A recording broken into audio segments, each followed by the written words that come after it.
দেখেন আপনারা, এই যে এই যে এই যে এই যে ডালটা দেখেন আপনারা, এই যে।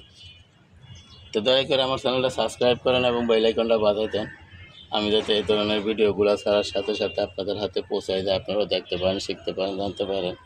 তো আমরা মাঝে মাঝে একটু পটাশ সার যদি ব্যবহার করি, ইনশাল্লাহ আমরা ফল খেতে পারবো।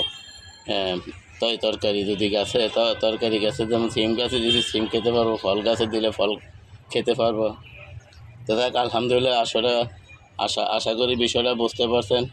কারণ এই যে আমি দিয়ে দেখাইলাম যে একটু পটাশ সার আপনারা গাছে দিয়ে দেখেন কী উপকার হয়, তাই বিষয়টা বুঝতে পারছেন। আর ফুলও কিন্তু প্রচুর আসছে, এই যে দেখেন, এই যে ফুলও কিন্তু এই যে প্রচুর আসছে, প্রচুর ফুল। এই যে আরও আছে, কিন্তু আমরা সবটা কিন্তু দেখা যায় না। এই যে অনেক, এই যে চিপায় চিপায় কিন্তু আছে।